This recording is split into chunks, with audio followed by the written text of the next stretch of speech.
capítulo 22, a passagem do milênio. Assim atingimos o último ciclo. 2000 anos são transcorridos após o sublime Avatar. Entretanto, eis que a humanidade vive agora um novo período de ansiosa e dolorosa expectativa, mais que nunca, e justamente porque seu entendimento se alargou, crescendo sua responsabilidade, necessita ela de um Redentor. Porque os ensinamentos maravilhosos do Messias de Deus foram, em grande parte, desprezados ou deturpados. O rumo tomado pelas sociedades humanas não é aquele que o Divino Pastor apontou ao rebanho bruto dos primeiros dias, aos filhos da promessa que desceram dos céus, e continua a apontar às gerações já mais esclarecidas e conscientes dos nossos tempos. Os homens se desviaram por maus caminhos e se perderam nas sombras da maldade e do crime. Como da primeira vez, os degredados e seus descendentes deixaram-se corromper pelas paixões e foram dominados pelas tentações do mundo material. Sua inteligência, grandemente desenvolvida no transcorrer dos séculos, foi aplicada na conquista de bens perecíveis. Os templos dos deuses da guerra, transferidos agora para as oficinas e as chancelarias, nunca mais, desde muito, se fecharam, e a violência e a corrupção dominam por toda a terra. O amálgama das raças e sua espiritualização na unidade, que era a tarefa planetária dos exilados, não produziram os desejados efeitos, pois que parte da humanidade vive e se debate na voragem nefanda da morte, destruindo-se mutuamente, enquanto muitos dos filhos da terra ainda permanecem na mais lamentável barbárie e na ignorância de suas altas finalidades evolutivas. Pode hoje o narrador repetir como antigamente: e viu o Senhor que a maldade do mundo se multiplicara sobre a terra. Por isso agora, ao nos avizinharmos do encerramento deste ciclo, nossos corações se confrangem e atemorizam. Tememos o dia do novo juízo, quando Cristo, sentado no seu trono de luzes, pedir-nos contas de nossos atos. Porque está escrito: para se cumprir como tudo mais se tem cumprido. O Filho do Homem será o juiz. Pois como o Pai tem em si mesmo a vida, concede também ao Filho possuir a vida em si. Igualmente deu-lhe o poder de julgar, porque é o Filho do Homem.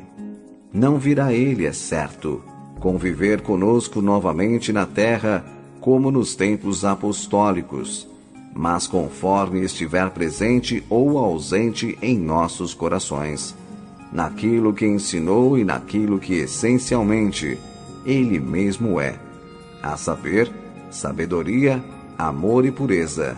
Assim seremos nós, apartados uns dos outros. Já dissemos e mostramos que de tempos em tempos, periodicamente a humanidade atinge um momento de depuração, que é sempre precedido de um expurgo planetário, para que dê um passo avante em sua rota evolutiva. Estamos agora vivendo novamente um período desses, e nos planos espirituais superiores já se instala o Divino Tribunal. Seu trabalho consiste na separação dos bons e dos maus, dos compatíveis e incompatíveis com as novas condições de vida que devem reinar na Terra futuramente. No Evangelho, como já dissemos, está claramente demonstrada pelo próprio Mestre a natureza do veredito. Passarão para a direita os espíritos julgados merecedores de acesso, aqueles que pelo seu próprio esforço conseguiram a necessária transformação moral, os que então incapazes de ações criminosas conscientes, os que tiveram dominado os instintos da violência, pela paz, do egoísmo, pelo desprendimento, da ambição, pela renúncia, da sensualidade, pela pureza. Todos aqueles, enfim, que possuírem seus perispíritos a luminosidade reveladora da renovação, esses passarão para a direita. Poderão fazer parte da nova humanidade redimida. Habitarão o mundo purificado do terceiro milênio, onde imperarão novas leis, novos costumes, nova mentalidade social, e no qual os povos, pela sua elevada conduta moral, tornarão uma realidade viva os ensinamentos do Messias. Quanto aos demais, aqueles para os quais as luzes da vida espiritual ainda não se acenderam, esses passarão para a esquerda, serão relegados a mundos inferiores, afins, onde viverão imersos em provas mais duras e acerbas, prosseguindo na expiação de seus erros com os agravos da obstinação. Todavia, a misericórdia, como sempre, os cobrirá, pois terão como tarefa redentora o auxílio e a orientação das humanidades retardadas desses mundos, com vistas ao apressamento de sua evolução coletiva. Então, como sucedeu com os capelinos em relação à terra, assim sucederá com os terrícolas em relação aos orbes menos felizes, para onde forem degradados, e perante os quais, como antigamente sucedeu, transformar-se-ão em filhos de Deus, em anjos decaídos. E o Senhor disse, em verdade vos digo. E o Senhor disse, em verdade vos digo, que não passará esta geração sem que todas estas coisas aconteçam. Em sua linguagem sugestiva e alegórica, referia-se o Mestre a esta geração terrena, formada por todas as raças, cuja evolução vem da noite dos tempos, nos períodos geológicos, alcança os nossos dias e prosseguirá pelo tempo adiante. Não passará, quer dizer, não ascenderá na perfectibilidade, não habitará mundos melhores, não terá vida mais feliz, antes que redima os erros do pretérito e seja submetida ao selecionamento que se dará neste fim de ciclo que se aproxima. Assim, o expurgo desses nossos tempos, que já está sendo iniciado nos planos etéreos, promoverá o alijamento de espíritos imperfeitos para outros mundos e, ao mesmo tempo, a imigração de espíritos de outros orbes para este. Os que já estão vindo agora, formando uma geração de crianças tão diferentes de tudo quanto tínhamos visto até o presente, são espíritos que vão tomar parte nos últimos acontecimentos deste período de transição planetária, que antecederá a renovação em perspectiva. Porém, os que vierem em seguida serão já os da humanidade renovada, os futuros homens da intuição, formadores de nova raça, a sexta, que habitará o mundo do terceiro milênio. Já estão descendo à terra os espíritos missionários, auxiliares do Divino Mestre, encarregados de orientar as massas e ampará-las nos tumultos e nos sofrimentos coletivos, que vão entenebrecer a vida planetária nestes últimos dias do século. Lemos no Evangelho e também ouvíamos de há muito a palavra dos mensageiros do Senhor advertindo que os tempos se aproximavam e caridosamente aconselhando aos homens que se guardassem do mal, orando e vigiando, como recomendara o Mestre.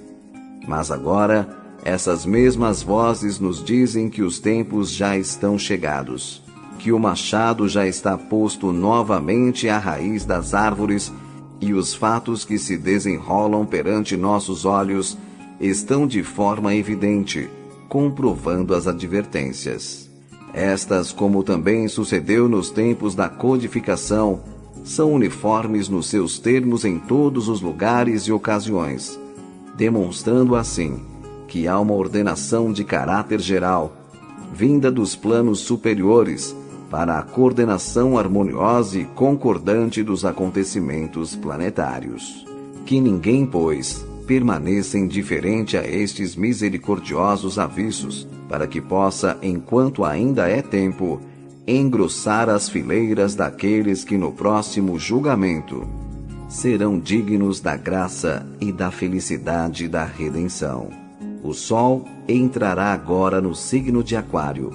Este é um signo de luz e de espiritualidade, e governará um mundo novo onde, como já dissemos, mais altos atributos morais caracterizarão o homem planetário, onde não haverá mais lugar para as imperfeições que ainda hoje nos dominam, onde somente viverão aqueles que forem dignos do título de discípulos do Cristo em espírito e verdade. O novo ciclo, que se chamará o Reino do Evangelho, será iniciado pelos homens da sexta raça e terminado pelos da sétima. E em seu transcurso a Terra se transformará de mundo de expiação em um mundo regenerado. Em grande maioria, julgamos, os atuais moradores da Terra não serão dignos de habitar este mundo melhor, porque o nível médio da espiritualização planetária é ainda muito precário. Todavia, nem por isso seremos privados, qualquer que seja a nossa sorte, dos benefícios da compaixão do Senhor e de sua ajuda divina. E essa esperança nos levanta, ainda em tempo, para novas lutas, novas tentativas, novos esforços redentores. Cristo, essa luz que não podemos ainda conquistar, representa para nossos espíritos retardados um ideal humano a atingir, um arquétipo de sublimada expressão espiritual e seu evangelho, de beleza ímpar e de sabedoria incomparável, uma meta a alcançar algum dia. O homem desviou-se de seus rumos, fugiu de um aprisco acolhedor, entronizando a inteligência e desprezando os sentimentos do coração. A ciência produziu frutos em largas messes, que entretanto têm sido amargos, não servindo para alimentar a alma, enobrecendo-a. Agora chegará o momento em que o coração dirá ao cérebro: basta, e o homem, com base nas palavras do Messias, provará que somente o amor redime para a eternidade. Por isso, no novo ciclo que se vai abrir, repetimos: um novo paraíso será perdido para muitos. Novos filhos de Deus mais uma vez acharão formosas as filhas da terra. Tomá-las-ão para si e ouvirão novamente a palavra do Senhor dizendo: frutificai, multiplicai e enchei a terra. E em pouco mais os sinais desse dia surgirão no mundo, não mais somente provocados pela natureza, como no passado, mas pelo próprio homem, com a aplicação do próprio engenho, desvairado, para que assim a responsabilidade do Espírito seja completa. O Evangelho foi ensinado para aplicação em todo um período de tempo e não para uma só época. Por isso, o que o Mestre disse ontem é como se o dissesse hoje, porque com ligeiras modificações, tão bem se aplica aos dias em que ele viveu, como aos que nós estamos vivendo. Os cataclismos antigos eram necessários para o sofrimento coletivo, tanto quanto os modernos, visto que o homem pouca coisa evoluiu em todo esse tempo, e o sofrimento continua sendo o elemento mais útil ao seu progresso espiritual. Em tempos idos, de uma erupção espontânea de Júpiter ou da ruptura de um de seus setores, nasceu um cometa, que pela sua aproximação da Terra, causou profundos e impressionantes cataclismos. Terras novas surgiram, mares e oceanos modificaram sua posição. Dilúvios, terremotos, maremotos, descargas elétricas de tremendo poder destruidor, envenenamento da atmosfera, meteoritos, tudo desabou sobre o nosso torturado planeta, aterrorizando seus bárbaros e ignorantes habitantes. Mas por força desta aproximação cometária, a Terra passou a girar do Ocidente para o Oriente, ao contrário de como era antes, por terem seus polos se invertido. Este mesmo acontecimento provocou um deslocamento da órbita de Marte, que a partir daí começou a girar muito perto da órbita da Terra, de 15 em 15 anos. Segundo outras hipóteses, muito tempo atrás, antes da vinda do Mestre, Marte passou tão perto que provocou também inúmeros e temerosos cataclismos. E a sombra do Sol recusou 10 graus, como consequência da alteração do eixo da Terra em relação à eclíptica. A órbita, por sua vez, aumentou de 5 dias em torno do Sol e o eixo da rotação deslocou-se 20 graus, trazendo como consequência inundações e regelamento de extensas regiões vizinhas dos polos. Por fim, a Terra estabilizou-se. Mas todos esses cataclismos, segundo o que consta dos livros sagrados das religiões e anúncio de profetas de reputada sabedoria, deverão repetir-se, e novos corpos celestes entrarão em cena, provocando novas desgraças. No sermão profético, o Mestre avisou: E ouvireis de guerras e rumores de guerras. Olhai, não vos assusteis, porque é mister que isso tudo aconteça, mas ainda não é o fim.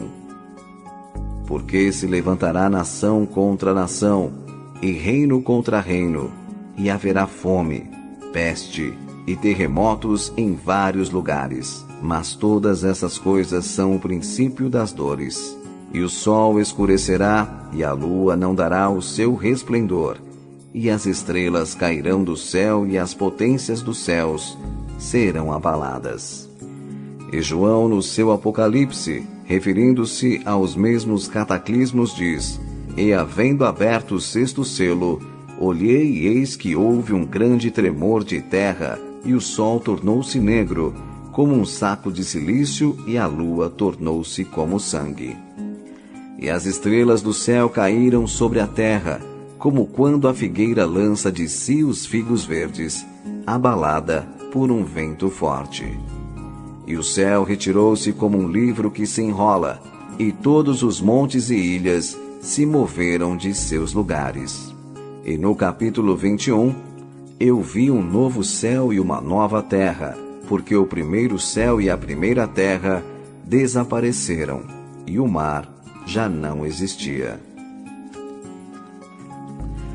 Desde os tempos remotos de Israel, muito antes que o Verbo Divino viesse mostrar aos homens o caminho reto da salvação, as vozes veneráveis e impressionantes dos profetas já alertavam os homens sobre os cataclismos do futuro.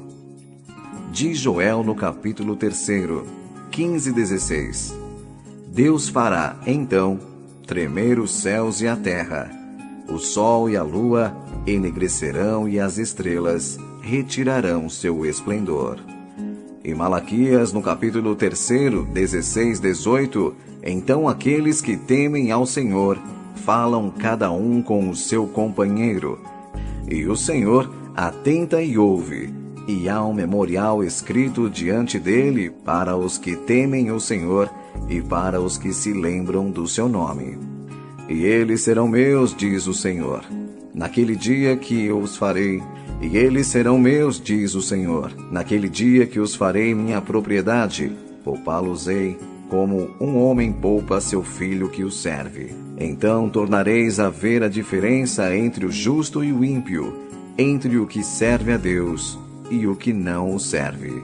Porque eis que aquele dia vem ardendo como um forno. Isaías, no capítulo 24, 17 e 23, reafirma solenemente: Já as janelas do alto se abrem e os fundamentos da terra tremerão. De todo será quebrantada a terra, de todo se romperá a terra e de todo se moverá a terra. De todo se balanceará a terra como o bêbado, e será movida e removida como a choça da noite. E a lua se envergonhará e o sol se confundirá. E o apóstolo Pedro, na sua segunda epístola, capítulo 3, 12, diz, rematando estas profecias: os céus incendiados se desfarão e os elementos ardendo se fundirão. A terra e todas as obras que nela há serão queimadas. Pois todas estas profecias se aplicam aos nossos tempos e são corroboradas pela própria ciência astronômica.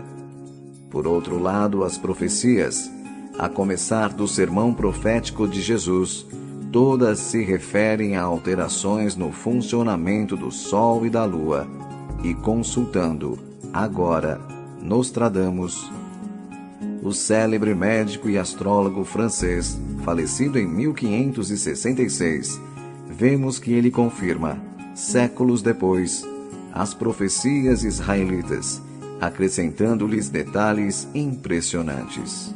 Quanto ao aparecimento de um cometa perigoso, diz ele, quando o Sol ficar completamente eclipsado, passará em nosso céu um novo corpo celeste, que será visto em pleno dia. Aparecerá no setentrião, não longe de Câncer, um cometa. A um eclipse do Sol sucederá o mais tenebroso, verão que jamais existiu, desde a criação até a paixão e morte de Jesus Cristo, e de lá até esse dia. E prossegue. Uma grande estrela por 7 dias abrasará, nublada, fará 2 sóis aparecerem. E quando o corpo celeste for visto a olho nu, haverá grande dilúvio, tão grande e tão súbito, que a onda passará sobre os Apeninos. E em seguida, o Sol escondido e eclipsado por Mercúrio passará para um segundo céu. Ao aproximar-se da Terra, o seu disco aparecerá 2 vezes maior que o Sol, e os planetas também aparecerão maiores e baixarão de grau. Uma grande translação se produzirá, de tal modo que jogarão a Terra fora de sua órbita e abismada em trevas eternas. A Lua, escurecida em profundas trevas, ultrapassa seu irmão na cor da ferrugem. Por causa da Lua dirigida por seu anjo, o céu desfará as inclinações com grande perturbação. Tremerá a terra com a modificação, levantando a cabeça para o céu. Quer dizer, a aproximação da Lua influirá para que a Terra perca a inclinação atualmente existente de 23 graus e 28 polegadas sobre a eclíptica, voltando à posição vertical. E isto, como bem se percebe, trará tremendas alterações sobre a disposição das terras e das águas sobre a crosta. Ouçamos agora uma voz profética do espaço em mensagens mediúnicas. Como auxiliares dos senhores de mundos, existem legiões de espíritos eminentemente sábios e altamente poderosos, que planejam o funcionamento dos sistemas siderais com milhões de anos de antecedência. Outros que planejam as formas de coisas e seres, e outros ainda que fiscalizam esse funcionamento, fazendo com que as leis se cumpram inexoravelmente.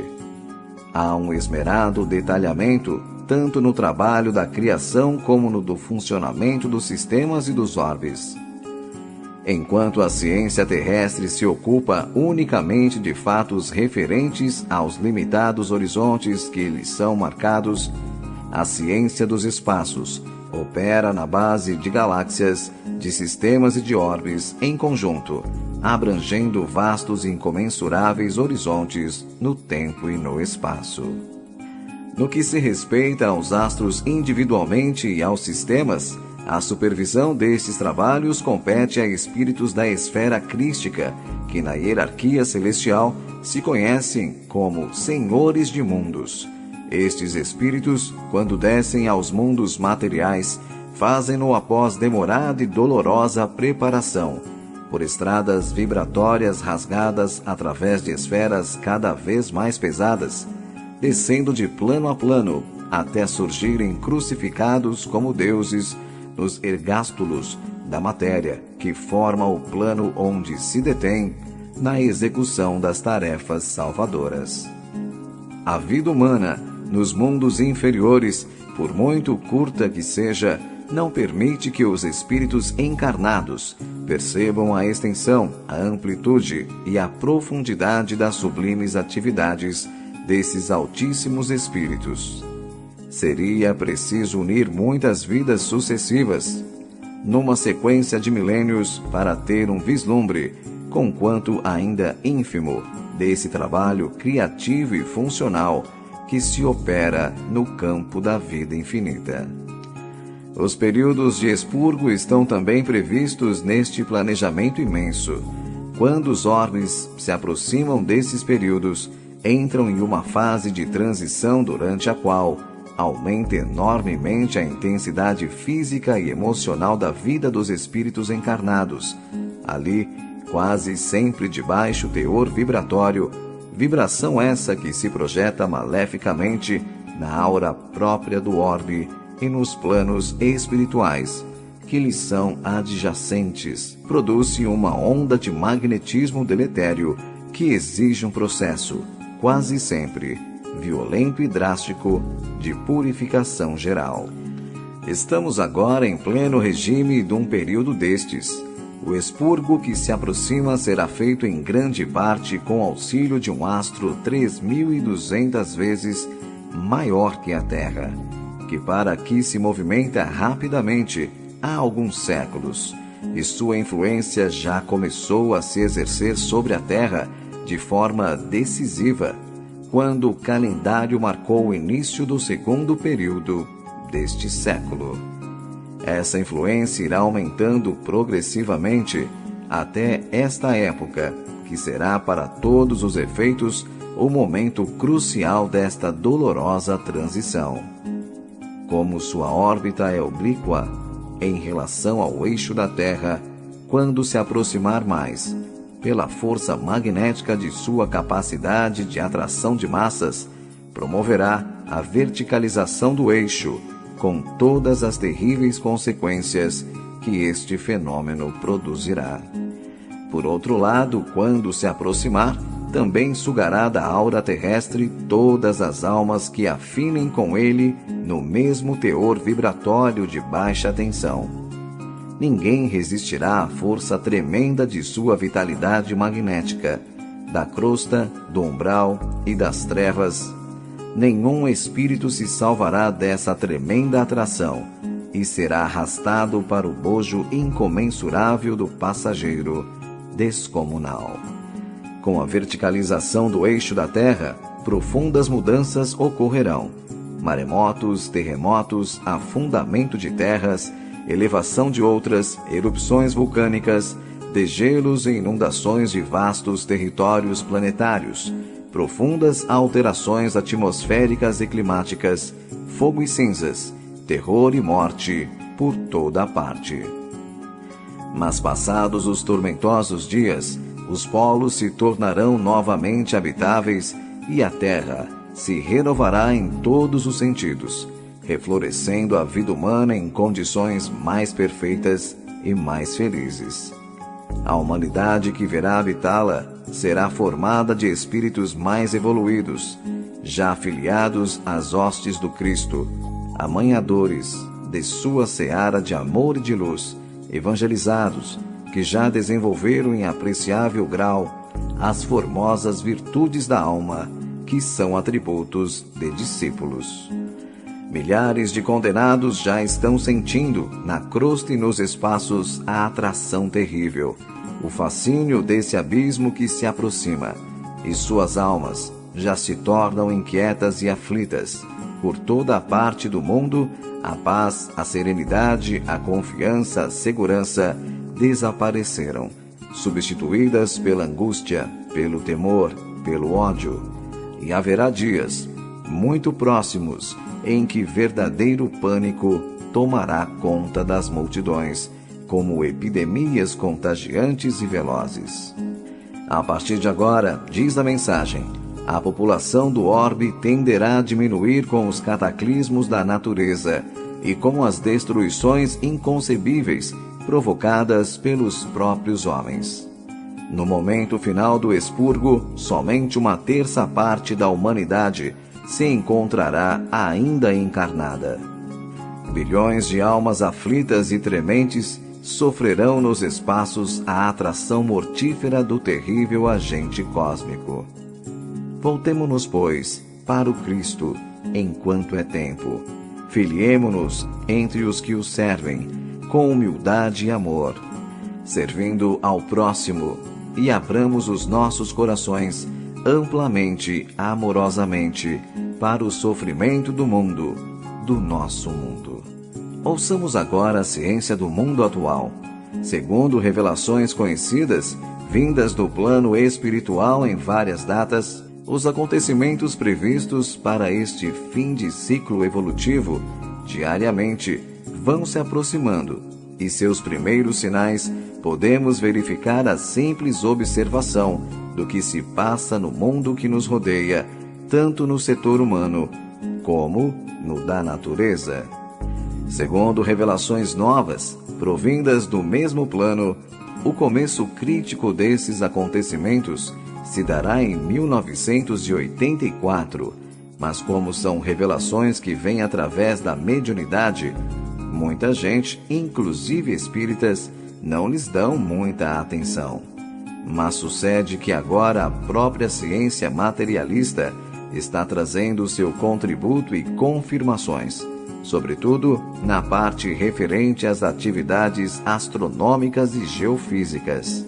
As últimas publicações prenunciam para 1983 terríveis acontecimentos revelados por cientistas da Universidade do Colorado nos Estados Unidos e de Sydney, na Austrália.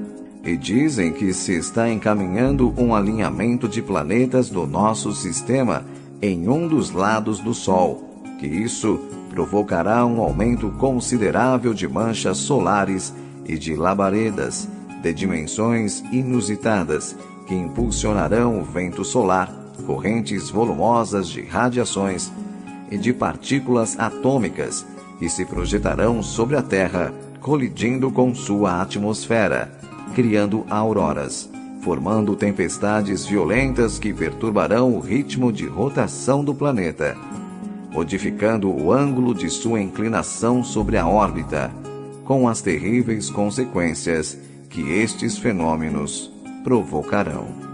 É evidente que esta parte astronômica e geofísica se acrescentarão às ocorrências já previstas, de caráter espiritual, que não se torna necessário aqui repetir. No fim deste século, o clima em todo o mundo estará mais quente, o nível dos oceanos estará mais elevado e os ventos mudarão de direção. É esta a conclusão a que chegaram os cientistas do Observatório Geofísico de Leningrado, na Rússia, depois de estudarem matematicamente as tendências das mudanças climáticas ocorridas até agora na Terra. Dizem eles que com o aumento da temperatura da atmosfera terrestre, no fim do século, as calotas polares terão retrocedido, diminuído consideravelmente e haverá modificações na distribuição das chuvas.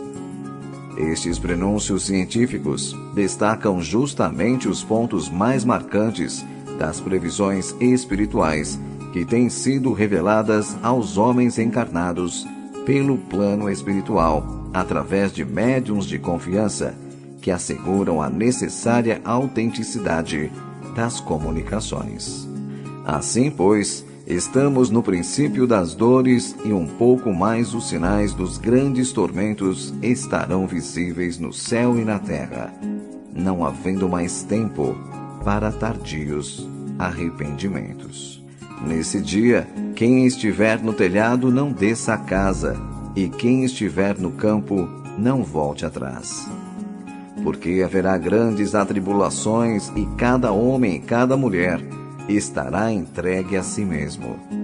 Ninguém poderá interceder pelo próximo. Haverá um tão grande desalento que somente a morte será o desejo dos corações. Até o sol se esconderá, porque a atmosfera se cobrirá de sombras, e nenhuma prece mais será ouvida e nenhum lamento mais comoverá as potestades ou desviará o curso dos acontecimentos. Como está escrito, e nesse dia haverá uma grande aflição como nunca houve nem nunca há de haver, porque o Mestre é o Senhor, e se passam a terra e os céus, suas palavras não passarão. E ele disse: Jerusalém, Jerusalém, quantas vezes quis eu ajuntar os teus filhos como a galinha ajunta os seus pintos debaixo das asas, e não o quiseste. Por isso, não me vereis mais até que digais: bendito seja o que vem em nome do Senhor. E enquanto nossos olhos conturbados perscrutam os céus, seguindo aflitos a réstia branca de luz que deixa na sua esteira a linda capela, o orbe longínquo dos nossos sonhos, reboa ainda aos nossos ouvidos, vindas das profundezas do tempo, as palavras comovedoras de João, nos repetindo: Ele era a luz dos homens, a luz resplandeceu nas trevas, e as trevas não a receberam. E só então, penitentes e contritos, nós medimos, na trágica e tremenda lição, a enormidade dos nossos erros e a extensão imensa de nossa obstinada cegueira. Porque fomos daqueles para os quais, naquele tempo, a luz resplandeceu e foi desprezada. Somos daqueles que repudiamos a salvação. Somos os proscritos que ainda não se redimiram e que vão ser novamente julgados, pesados e medidos no tribunal do divino poder. Por isso é que permanecemos ainda neste vale expiatório de sombras e de morte a entoar, lamentosamente, a nênia melancólica do arrependimento. Jerusalém, Jerusalém.